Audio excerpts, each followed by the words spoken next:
Good evening, Wanderers. Welcome to the Wandering Hour with Mom and Dad, a cozy corner of the night where your questions drift in like lanterns, and together we follow wherever they glow. I'd first like to say happy Friday, which leads right into our first question of the week, which is, what does a typical Friday night look like to you? Mine, I feel like, used to be more fun. And now that we're in our 30s, it looks like getting home from work and feeding my children and putting my children to bed and hopefully having enough time and energy left to watch TV. I feel like I used to do fun things. Yeah, that's a lie. I'm sorry. I'd like to start over. I have always worked on weekends until I got like a job. So I usually worked Fridays. So, you know what? No. Fridays have always just been a day for me. So, now that we've started the day on a cheerful foot. For me, I've always been days of the week, months of the year, whatever, doesn't really matter. It's very much a what do I have going on that day. Right now, I work a rotating schedule based on 8 days. I work 4 days on, and then I have 4 days off, which is distinctly not 7, like the Julius Caesar calendar is broken down into. So my days off change every week. And it's kind of always been that way. Before that, I was in the Army for a while, and that was just, you do what they tell you to do when they tell you to do it. Doesn't matter if it's the Lord's Day Sunday or Monday morning, doesn't matter, you're doing whatever they want you to do. So days of the week has never really mattered to me. So, yeah. But if we're talking in spirit, what does my day or first little bit of time off look like? It's generally trying to catch up on any kind of media that I missed out. I follow a couple of YouTube channels. Or any kind of podcast that would come out on a Fridays, weekend. Yeah, anything like that. That would be cool. What a cool way to spend your weekend. Yeah, if you want to do that. Yeah, the YouTube channels I try to catch up on when I can. Obviously, games. Big gamer guy over here. But yeah, in spirit, my Fridays look like catching up on content and playing video games, but in literal, it doesn't matter. I'm beat by Friday night. Yeah. I sit in silence as much as possible. Turn the lights down. Yes.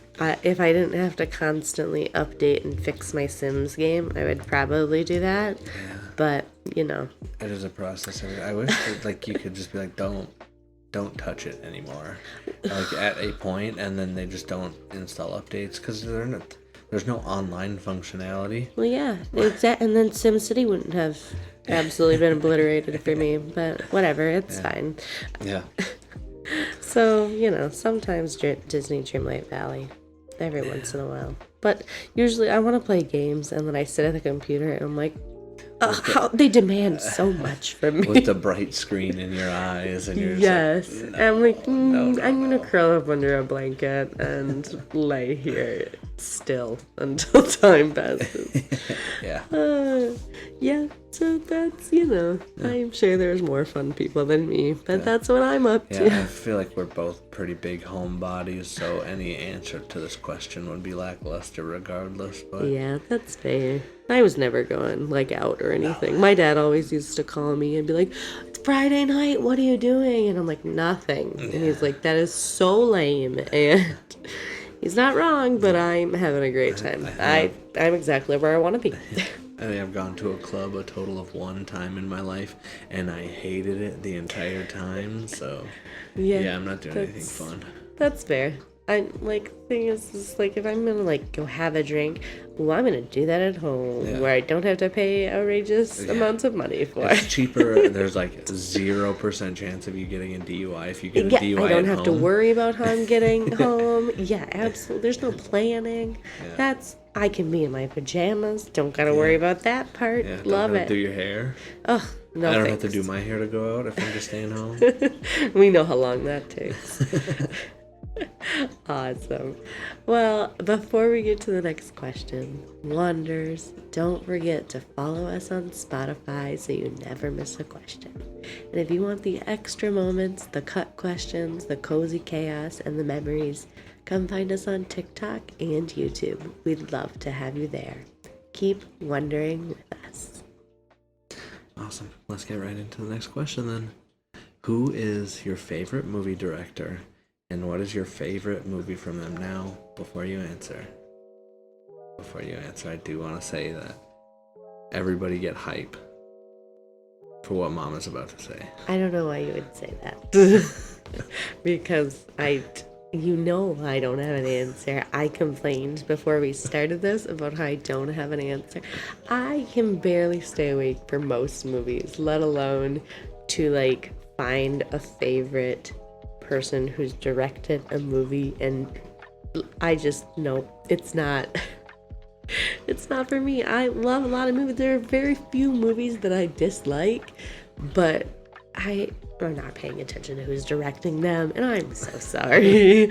I wish I had a better answer. I wish I had something cool and fun and interesting to say to this, but I don't. Yeah, that's very fair. I feel like that should be more people's answer than it is. Well, again, weirdly specific question in Yeah. this book here.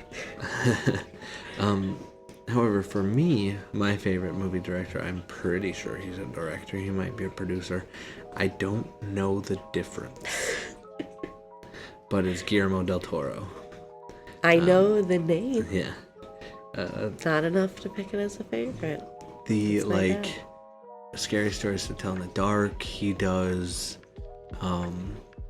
a series, I believe, on Netflix, like The Curio Closet or something of oddities or something like that, where he doesn't direct the shorts, but he handpicks them as something that he enjoys, and they're all very much his style. I really, really enjoy his use of like practical effects. And just the fun things that man comes up with.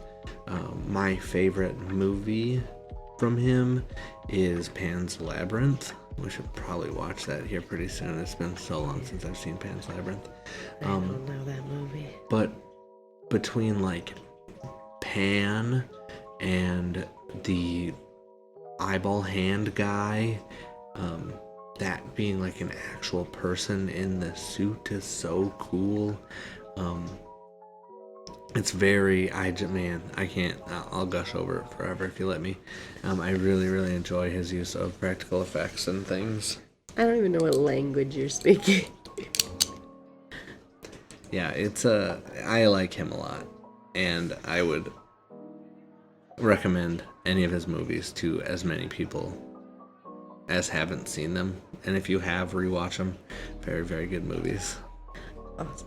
Well, I'm glad you had an answer for that one.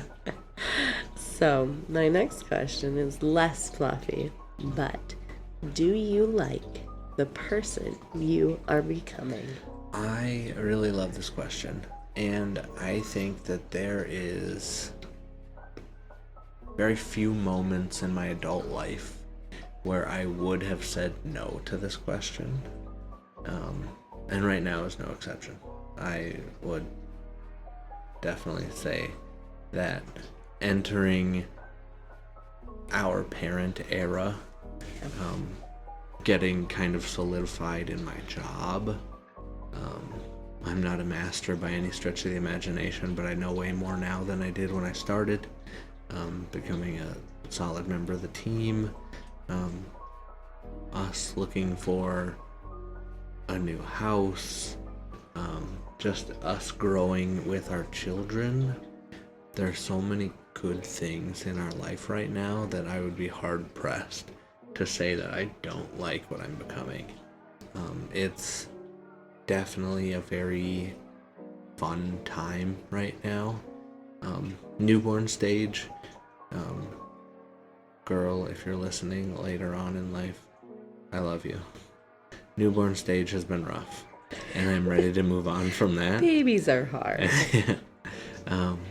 And I'm ready to move on from that, and I don't want her to like grow up now, but to get out of just all the things that entails. Yeah, the thing about newborns is, either the lack of communication is the big one for me. Yep. And it's a lot of emotional energy that goes into that, and there's still I will absolutely miss the snuggles and the nights in the rocking chair and things like that. But man, if she could hold her own bottle, that would be awesome. Yeah.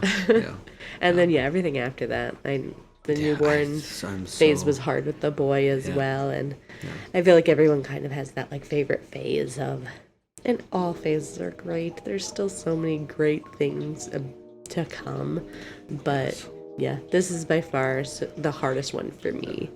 And I feel like there's so many with the newborn, all the leaps that they're doing. There are so many leaps in such quick succession that it's like, oh, I'm chill for a week. This week sucks. I'm chill for a week. This week sucks. And like that whiplash is just hard to get used to. Yeah. I feel like, we have great weeks, and I'm like, this is it, the perfect baby. We're here. I'm loving this.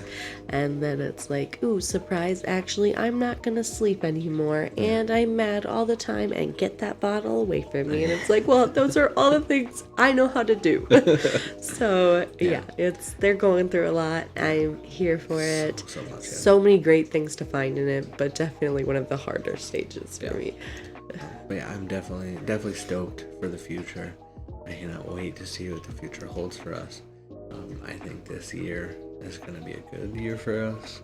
I hope this year, knock on wood, will be a good year for us. But it's just, I'm really excited to see where we go and who I become at the end of this journey. Absolutely. And I like how this is phrased, because it's who you're becoming, not who you are, not what comes next, that sort of thing. And I definitely feel like we're in a really transformative age. Again, adjusting from one baby to two baby. We were already mom and dad, but really now finding our footing kind of in the new chaos. I feel like, again, we're really solidifying who we are as parents. I'm not brand new at my career anymore, not by any means into it, but I feel like I'm starting to get more comfortable with it.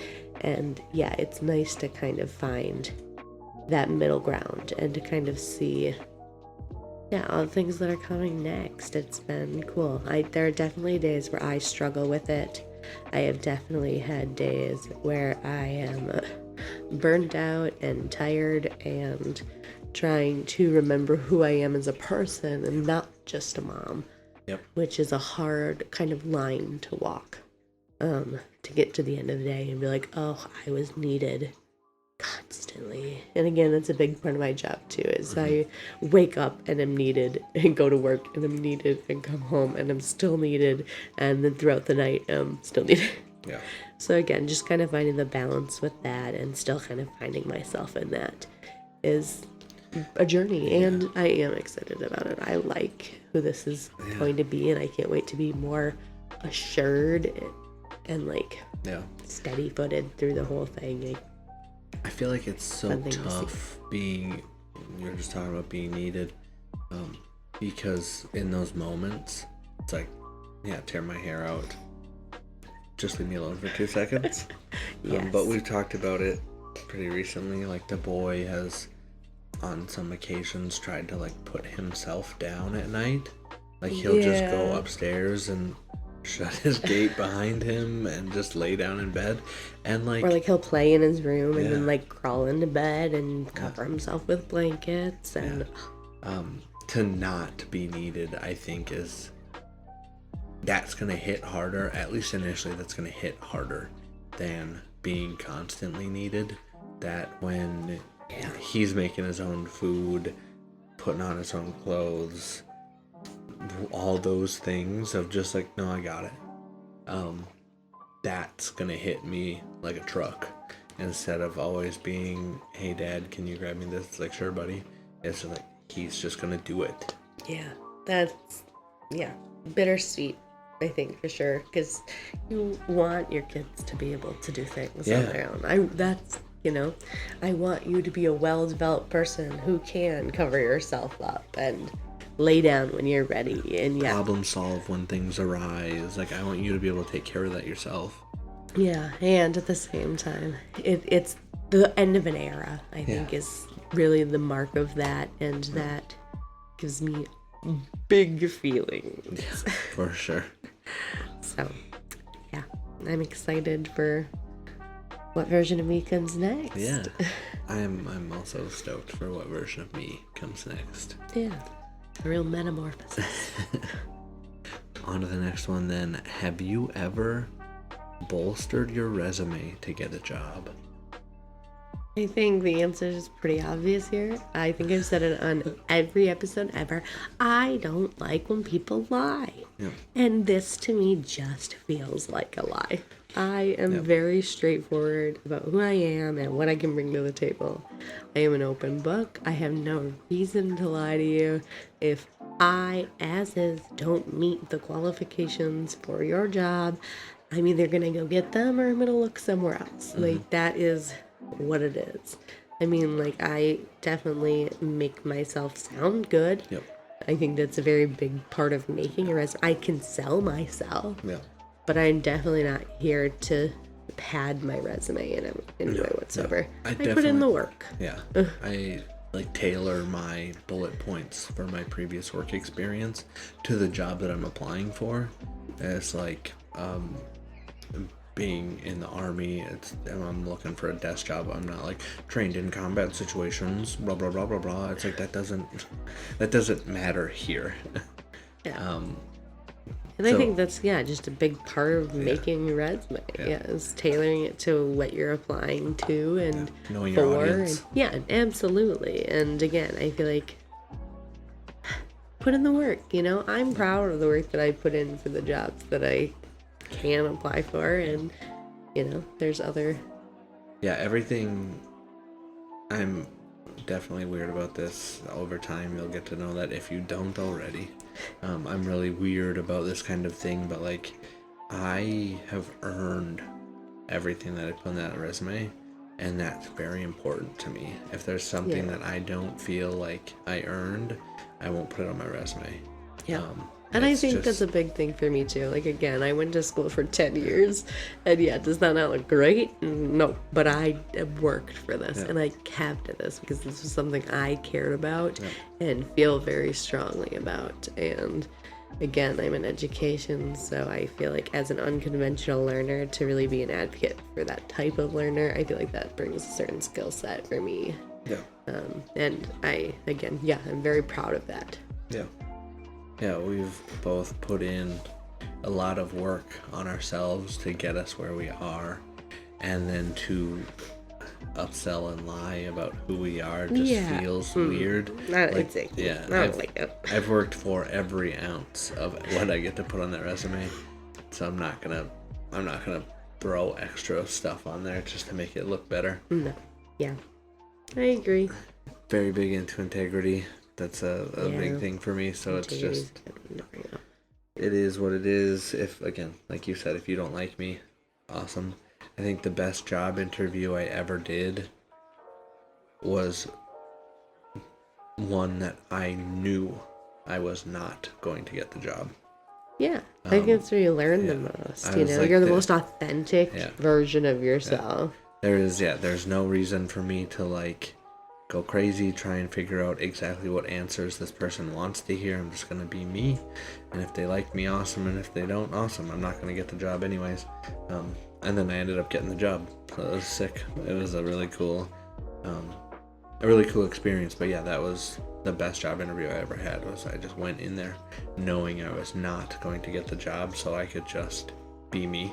Yeah, absolutely. And I think that's the thing. Same thing with like my current job was I had planned right out of college to just sub and kind of get to know schools in the area and kind of find out what was a good fit for me. And so I only applied to jobs that I cared about. And so to go in and then be like, I'm interviewing you more than you're interviewing me to find out what's a good space for me. And that ended up being the job that I have now that I love. So. Yeah, pro tip from mom and dad, just know you won't get the job and then you'll get it. Yeah, absolutely. What else could go wrong? Awesome. Well, segueing from there, Dad, I think everybody here wants to know, how emotional are you? That's such a great question, because I'm sure you can tell based on my voice and how monotonous it is, that I'm not... I'm very passionate about the subject matter. I care very deeply. I don't wear my emotions on my sleeve. Generally, I grew up not talking bad about my upbringing. I had a great childhood. I had great parents. I had a great support system around me, but just the area where I grew up and other influences were, and kind of my own inferences based on what was going on. The only emotions that it was okay for a guy to have was happiness or anger. So everything else I will generally keep in, especially not in a safe space. That's a key piece to point out, because I want to say you cry at like every movie that we watch. Yeah. It's not my fault that Marley and Me was written so well. Okay, well, we can all agree that Marley and Me, if Marley and Me did not affect you, I have questions specifically for you as a person. And why do you hate dogs, mostly, is the first Yeah, so I don't generally wear my stuff on my sleeve. Again, happiness or anger is generally, like, that's the two emotions that in my brain as I was growing up that held true, and now it's just like that's hard to break, especially, again, not in a safe space. I way more often than not, 9 times out of 10, probably 99 times out of 100, will just choose to show happiness. Because that's the kind of aura I like to exude to the people around me. Because, again, I like to one person's day better every day, and live your life 1% better today than you did yesterday. Those kinds of things. So I just try and kind of exude that positivity where I can. So yeah, out and about, those are the two emotions in my head you'll see out of me. And that being said, yeah, I am emotional, again, in my safe space. There are things, but yeah, out and about, I'm very calculated, as far as what I choose to show and not show and things like that, just because of those kind of factors growing up, that it was, guys don't cry, they don't whatever, they don't feel pain, they don't nothing, it's just happiness or anger, that's what you got, and if it's not in there, then it's nothing. And yeah, it's, again, a level of self-control. I feel like I've worked very hard to get, especially from when I was growing up, to get my anger under control.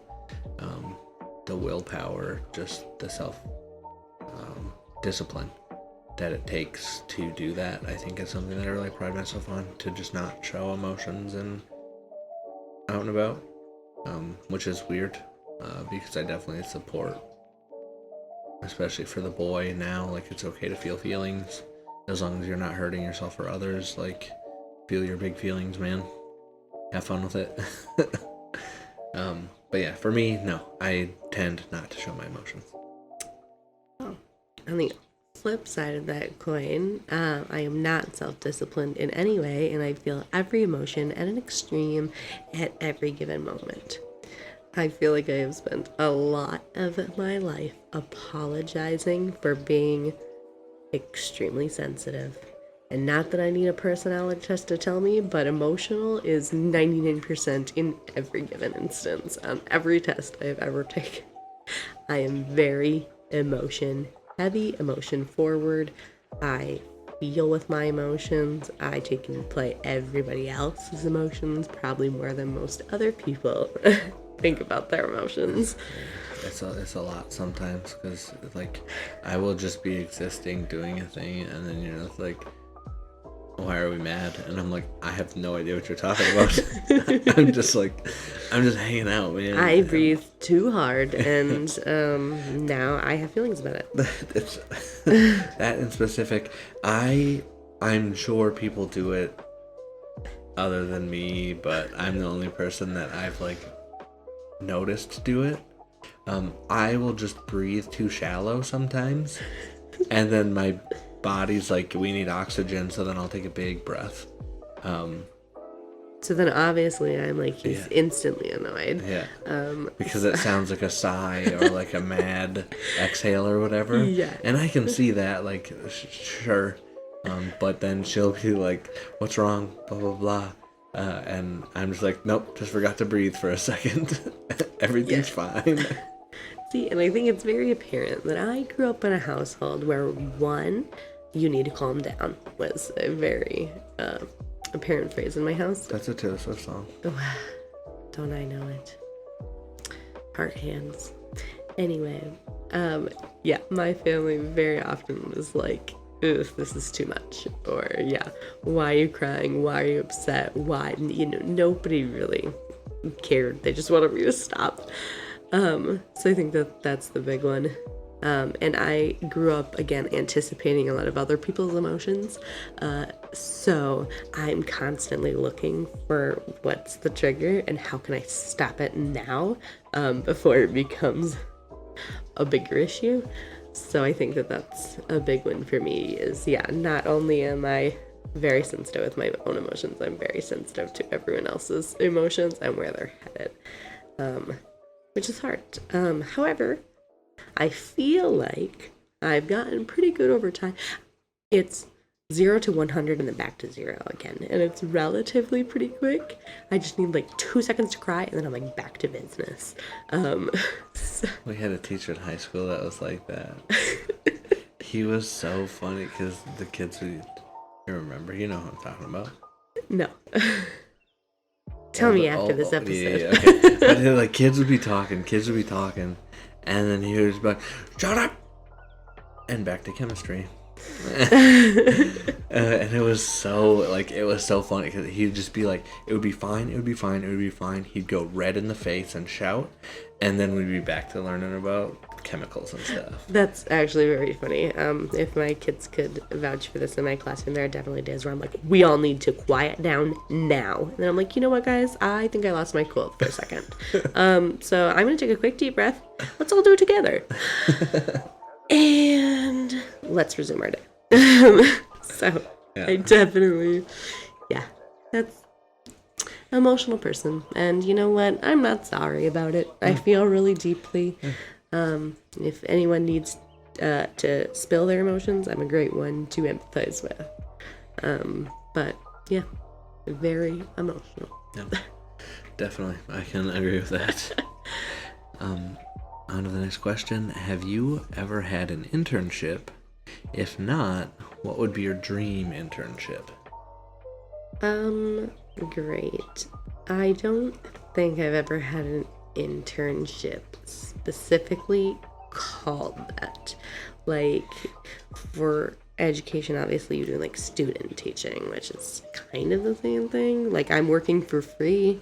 Yeah. I think that's the hallmark of an internship, is if you're giving work and getting nothing in return. Yeah, right? That's, the one part of college where they're like, don't have a job for this part. And I'm like, are you going to pay me? And they're like, no, you're learning. But I hope you can afford to do that. No, we're not going to pay you. Actually, you have to pay us. Yeah. to find you the spot that you need to work at to not get paid. Yeah. So I mean, That's the American education system for you, baby. yeah. So I mean, I guess that would be like, again, not specifically called an internship, but that's my internship experience, and it was a great one. I had a great mentor teacher, and it was a good time, and it was a great class, and I learned a lot. So I did work an internship. It was one of the capstones for my college degree. And I worked at another college, not the one I was going to, but I worked in their IT department, and that was a lot of fun. There was one gentleman in the shop there that he was one of the Mac techs, and he like immediately took me under his wing and started showing me all this stuff for Apple computers and stuff, and that was so fun. I wish I remembered any of it. I wish that I could figure out what he's doing now, because he was a really, really cool mentor, and he was like pushing me to get my Mac whatever certifications, because he's like, they pay you buku bucks and stuff like that.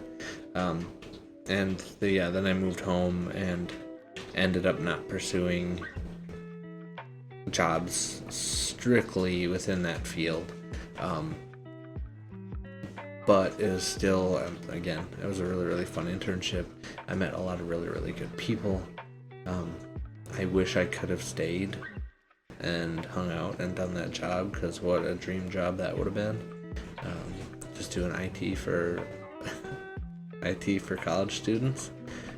Just silly little things and professors there and whatever, like easy peasy. I'm sure the pay was pretty good, but yeah, I couldn't justify staying there. And if I had, this all wouldn't have happened, so. Well, to piggyback off that question a little bit, curveball you, what would your dream internship be? It could be anything. Yeah, anything.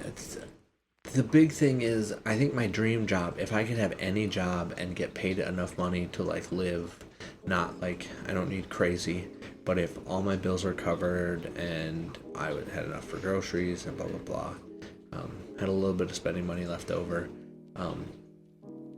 at the end of the day, my dream job would be a computer putter together guy. Yes, the official title. Yeah. Look that up on Indeed. I really enjoy like talking to a person, gauging what their use cases are for a computer, figuring out exactly how much computer they need, and then sourcing the components for that computer, and then putting it together. Like, that's all. It's a very fun like life loop of interact with customer to figure out exactly what they need, then spend time sourcing components to fit the needs of the customer, then put it all together, make sure it all works, and deliver it to customer. Like, what a cool thing to do. And again, that would be my dream job, but that would something along that line. Or I can't wait till you build me a computer and have to get all the colors right.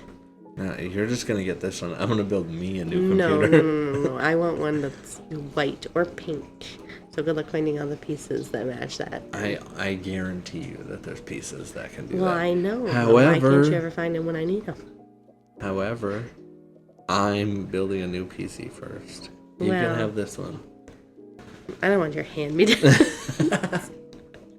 Sorry, what was the other one? And it would be like a pit crew, NASCAR pit crew type thing. Oh, you would. Definitely. I'd like to see you hustle. No. I would be like the backup to the backup that just like stands on the other side of the wall. The understudies. Yeah.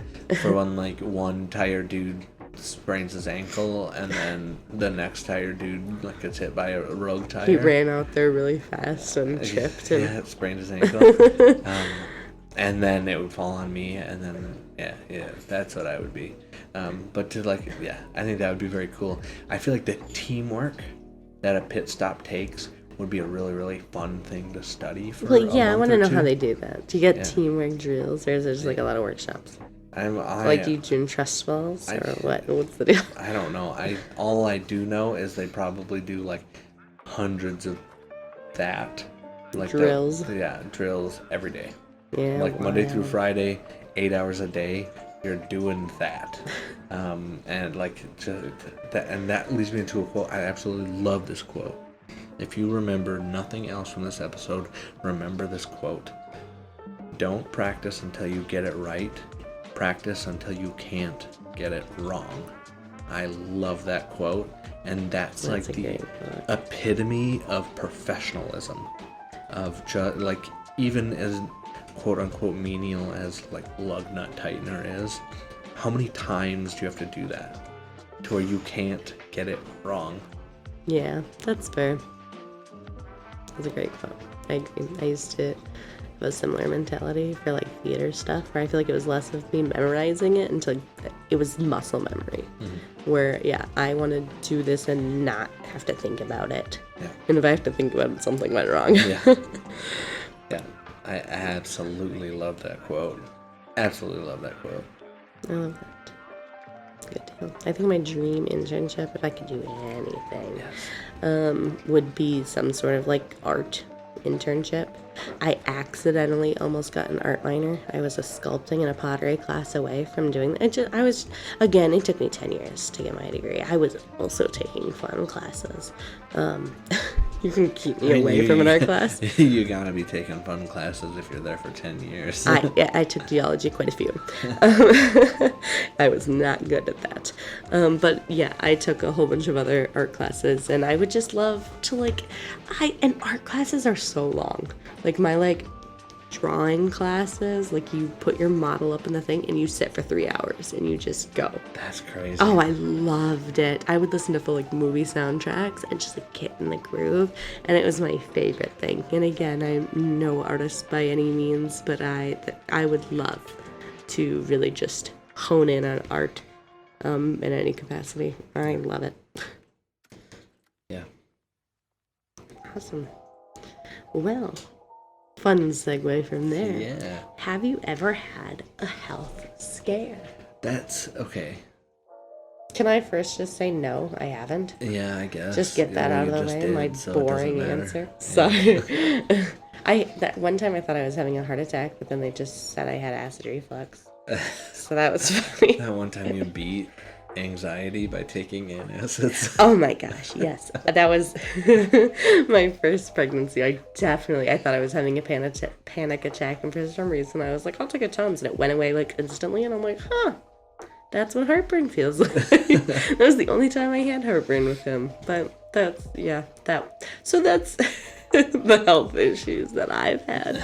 So I figured we get the boring ones out of the way, and now you Yeah, I have had 2 health scares in my life. My short 31-year-old life. Longer than some. Yeah. Blessed. #blessed. I injured my leg while I was in the army, and part of that, the stuff, was getting a whole bunch of imaging done on my leg. And one of the x-rays showed a growth on my femur. And one of the doctor was like, hey, we need to get more look done at that, because it's probably nothing, but it could be bone cancer. So that's definitely Scary. all right, dude. It ended up being nothing, luckily. But there's that. And then my second health scare was just recently.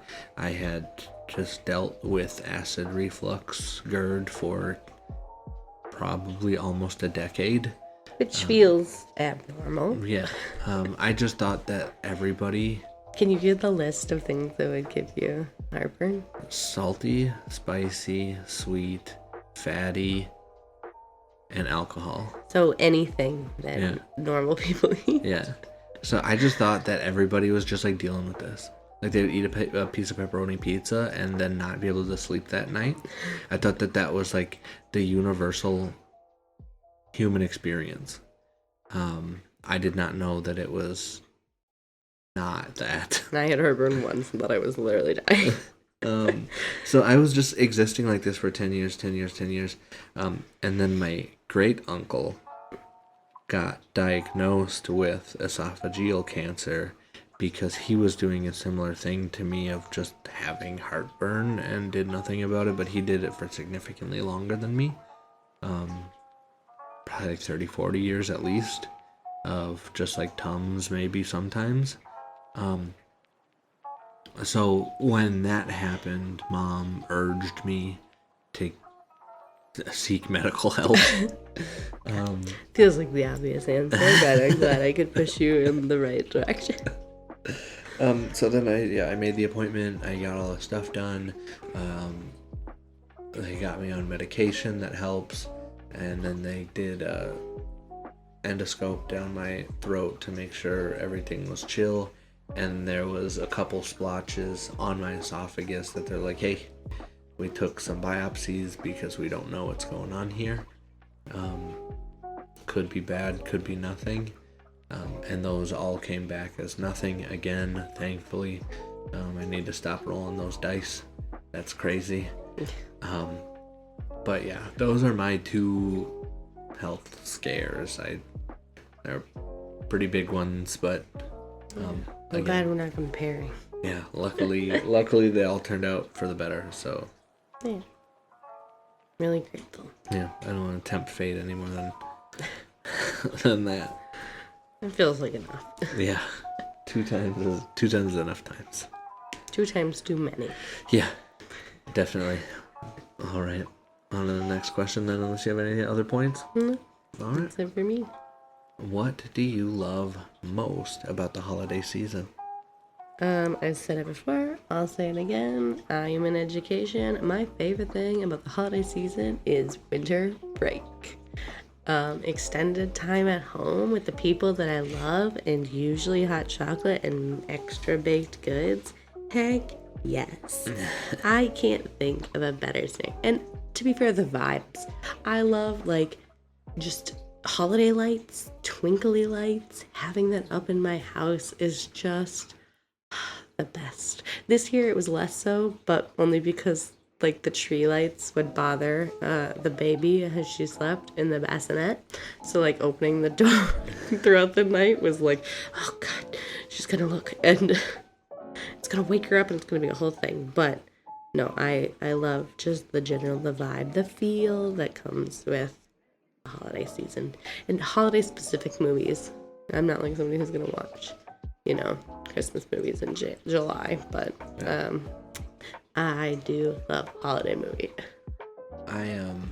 Anytime that it's socially acceptable for me to just be inside my house instead of going anywhere. Yeah. What a dream. But my favorite thing about the holiday season is family. Just everybody getting together.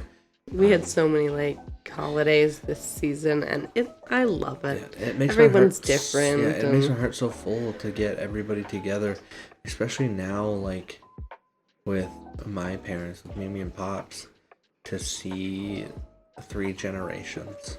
Yeah. That spawned with just them. You could put those 2 in a room, and all of us in a room, and we're all only here because of them, not you and my brother's wife. Well, but, yeah.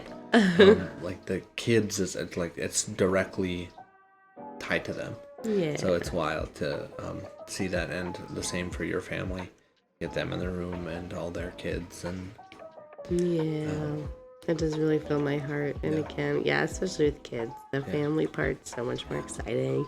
And again, my side of the family, our kids are the first grandchildren. Yes. So how to exciting. Watch 10 adults teeter behind our son as he finds Easter eggs for the first time. Yeah.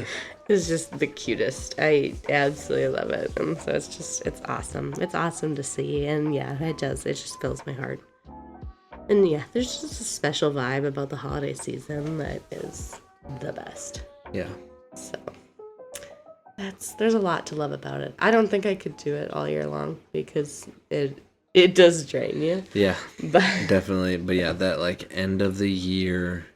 What a cap. at Yeah, the end of the year. like everybody get together for whatever. Like, I'm down for any excuse to get people together. Again, I'm super introvert, and by the end of the day, I'm exhausted.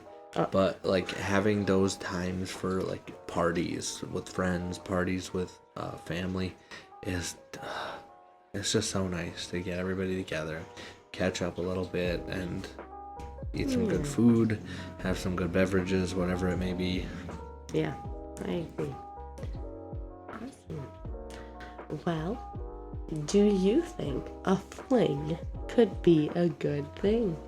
Yeah, it's a interesting question to cover on this format, but I don't know that, like, I'm not one for like exclusively flings, but I do think that, yeah, having a one-off thing with somebody, or like even that, like the summertime, you go to some place for summertime, and then like it's like a very emotional moment for two people that just like connect, and you know that this is not a lasting thing. This is just like a thing that's gonna happen for this like 2 weeks that you have, and then you're gonna part ways, and it's gonna be chill. I think that can be very nice. Yeah. To like have that feeling, and to like know that it's not a forever thing. Like, this is just a very intense moment and point in my life. I think that having those things can definitely make everything else, kind of bring everything into perspective. So I definitely think that. I agree. I've done I think the big thing for me is I've done flings in the past. I think the big thing for me is getting out of a serious relationship was the biggest time where that was apparent for me, and it was just it was really mostly just seeing different types of people, and really what is it that I want out of a partner, and who I want to spend my time with, and things like that. And I'm someone who's very emotional, so I find it very easy to like a lot of things about a lot of people, and so to kind of not take that time so seriously, but to use that as a time to learn the things that I do like about them, and then kind of be realistic with myself of the things that I don't like, is very apparent to me, because I'll just grab onto somebody and be like, I like you, and then I'll build you up in my head, and then I'll go on, I'll stay. Which it's easier to convince yourself to stay in a bad situation, I think, after you've already committed, and it's kind of explore those things, I think is really important, and I think it's a learning opportunity for sure. Yeah, I think you can learn so much about yourself during flings, things you do and don't like, whatever. But I think that is, again, I'm not exclusively here for flings. I'm genuinely, I would say, a serial monogamist. However, but yeah, there's a lot that can be learned and gathered from doing those things. Yeah, absolutely. And again, I think there's a lot of different types of love, and a lot of different ways to appreciate different types of people, and it's a lot of learning experience, and I liked it. I think it can definitely be a good thing. Yeah, so I 100% agree. Yeah. All right. What part of your routine do you always try to skip? I hate taking a shower. I know how that sounds.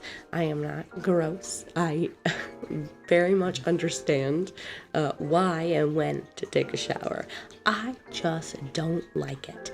I think the big thing for me is I hate being dry, and then I hate getting wet, and then I hate having to dry and start over again, is the big thing for me. And my hair has to be dry for me to do my hair, and so it's just a really inconvenient step, ruins the whole thing for me.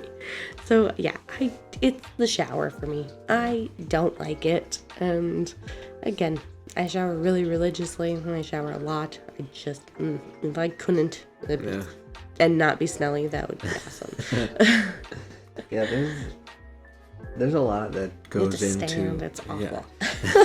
There's a lot that goes into a shower, just and again, it's such a non-issue. I feel like many people don't think about it, but you can't just take a shower in 5 minutes. Yeah. I try. Yeah. You can, like, get the actual physical act of showering done in 5 minutes. Oh, yeah. But then, like, to get dressed takes 10 freaking minutes. Even if I have, like, an outfit picked out, and I just don't know why. And it's just, there's so many other things that come with taking a shower. Yeah. And I don't even have to do my hair. I keep my hair short enough to where I can dry my hair with a towel, and it's, like, dry. And it doesn't, like, take me a bunch of rubbing. It's just, like, short hair, whatever. But yeah, I like, even if I'm, like, power showering, when I'm, like, trying to get a shower done quickly, it's still, like, 25-30 minutes. Yeah. Like, it's just, and that's the start to finish, from, like, the first article of clothing I take off to, like, being fully dressed and not wet all over and whatever. Like, it's 25-30 minutes at least, and it just takes so long. Yeah, that's the part of the future I'm looking forward to, is, like, in movies where you, like, walk into, like, a dryer and it just dries your whole body. Or, like, in cartoons where you just, like, walk into a machine and they, like, wash you, dry you, dress you. Yeah. Ugh, that's gonna be revolutionary. Wall-E, eat your heart out. Yeah. I think that for me, it's letting the dogs out, or, like, giving them food or water. That sounds terrible. It does. I hate caring for my pets. I don't hate caring for my pets. That's like 2/3 of it. Yeah. The thing, I don't like the cold right now. Yeah. So I don't like to have to, like, bundle up to let the dogs out. Or just open the door and be cold. No, I love that part. No. I think of it as like a palate cleanser. I'm so not here for it. No, I like walk out barefoot on the cement, like, right now. I don't care. It's like 30 degrees out. No, too dang cold. And then food and water, food less so than water. But we used to have one of those big, like, gallon auto waterers for the dogs, because, again, who likes to bend over and pick up a bowl and refill it 3 times a day? So we had one of those, and our dogs would dig in it and dig a gallon of water out of their water bowl, and it would just be all around in the kitchen. So then we're like, all right, cool, you can have 1 cup of water at a time. But now exaggeration. we have to it's like 3 to 5 cups of water, something like that. But now we have to then fill up their bowl 3-4 times a day, because they drink all their water, because they can't be trusted to have enough water to last them a whole day. And they do the fun thing where they, like, dig in the bowl to, like, give us the jingle, like, hey, go fill that up for me. And it's like, okay, guys, I'm doing other things. But that I'll always try and skip if I can. That just grumps me up for no reason, because, like, you could have water right now. You guys chose to mess it up. Now you guys can suffer, and that's not the right mentality to have. But No, absolutely not. I thoroughly water the dogs. They get plenty of water, inside, outside, all the time. So I'll fill it up 100 times. No, you don't. You're very good about shutting the toilet seat. You know what? I probably should.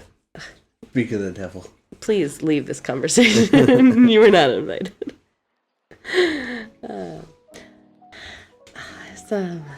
Okay. Well, good answer. Yeah. What do you hate most about dating or the dating process? That's such a good question, such an easy question to answer for me, because I've said it here before. I will say it again. I'll continue to beat this dead horse. There's a lot of questions about this kind of topic in this book. I am such an introvert. I do not like meeting new people. It is the worst part, hands down, of, like, dating, having to learn someone new. Ugh. Just, it's so exhausting to think about. I don't like it. I don't enjoy it. I don't want to do it. I want to, again, like you said, serial monogamist. I just want to meet a person and hang out with them. Yeah. That's, easily understandable. I wish I was one of those people that, like, liked getting to know people. But yeah, starting over is hard. And again, you can't just, like, talk about big topics with everyone right away. And I really struggle with small talk in general.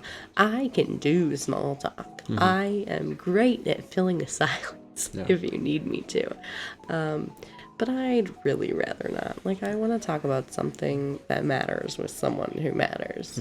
So, yeah, I would say the answer is the same for me. Starting over is hard, and learning all the things, remembering all the things, and yeah, it's a lot. Not for me. I'm, again, such an introvert, and it's really hard for me to talk to new people or old people I'm re-meeting. So when we had reconnected, the fact that you kind of took the lead in the conversation and kept the questions flowing, I think made that really, really easy for me. And again, we had history, so it's not like wholly meeting a new person, but it's still just like... And you're really good at responding with substance, I think is a really big thing for me. Because I have definitely talked to people that, were like, how was your day? Did you do anything fun? And they're like, good. All right, then I guess I'll just come up with more questions for you to give short one-word answers. Like, how do I engage that? Yeah. It's so hard. I can do a lot of heavy lifting in a conversation, but yeah, again, that's tough for me. Yeah. So yeah, I don't think that's tough for anybody if the other half of the conversation is giving you nothing to work with. Yeah, no, what absolutely. are we supposed to do here? Like, how do we move on? Like, you just can't. Yeah, absolutely not. And like, yeah, I've dated people like that. They're like, you should know that I'm interested because I'm here every day. And I'm like, okay, well, that's not gonna work. And then you wonder why dating is hard for you. Well, buddy, nobody wants to date a brick wall. So that's just me. But that's the hardest part for me, for sure. So. All right, I guess that kicks us out to our last question this evening, our final question. What do you frown upon when it comes to raising kids? You know what, I really want to be pro-parent. There's so many hard things that come to parenting, and you gotta make choices all the time, and it's draining. You're constantly making, like, not wrong choices, but I find myself making, like, not optimal choices often. Yeah, like I when you're do things put in and then a I'm new like, situation. Guess I'm sticking to that. Yeah. Yeah, when things just kind of come up, it's really hard to kind of respond in the moment, and not being able to like talk about it together first. Yeah. Like, if we could like pause life and just be like, all right, like, quick aside, let's figure out how we want to handle this. There are definitely times where we walk away from moments where we're like, oof, okay, well, we can't do that. Let's adjust. And there's a lot of swerving to that. But I think the hardest part, the part that I'm going to frown upon the most, is not being fully present with your kids. And that's easier said than done, because there are days where I got kids yelling at me or crying, and it's like, for the love of the Lord, please give me 3 minutes to decompress on my cell phone. I take those moments, absolutely. And that's the hardest thing, is we only get so much time with them, especially because we both work full time and they go to daycare and things like that. And so to only have those few hours, like, at the end of the day, it's like, I really want to be with you for those. Yeah. Like, I read the 10-10-10 rule is really prominent in my mind when I think about parenting kids. The first 10 minutes of the day, you are, fully present with them, or when you first see them in the morning or whatnot. And then the 10 minutes after you return to them, after daycare, when I get home, that 10 minutes, I am focused on you. And then the 10 minutes before bed, we're together, we're doing something. And those little moments in between, it's so fine to take that time to yourself. Again, that doesn't mean for the 2 hours before dinner you're on your phone, but those 10 minutes are really important chunks to focus on. Yeah, definitely. Bare minimum. Definitely not ignoring them, because the boy will do that a lot. Like, he will be content. Yeah. Like, doing whatever by himself. Yeah, He'll be he's playing, very independent. with Hot Wheels over on the rug, and we'll be sitting on the couch. and yeah, I'll go on my phone, What whatever. is While it that he says? His version of "leave me alone." Oh, I'll come back to it. I'll think of it later. But yeah, he is really good about playing independently. But then when he needs us, for me, it's important for me to set down my phone, and I'm not talking to him while I'm also looking at my phone. If I have to finish something up, I will do the 1 second dude, and then finish that up, put it down, and give him my full attention. I think that my answer is the same. My answer is just being present. But yeah, that I think is responding to them. That's the best thing you can do for them. You don't need to be fully present all the time, but when they are requesting you, I feel like you're doing such a disservice if you're talking to them over your phone or I just read something online too that somebody was folding the laundry and their kid was asking for a cup of chocolate milk, and they're just like, oh, why can't I ever finish the task? Let me finish this. They're like, I'll finish the laundry and then I'll get you your chocolate milk. And then the kid went into the fridge, tried to get the chocolate milk themselves, and then in the process ended up knocking over a can of root beer that exploded all over the fridge.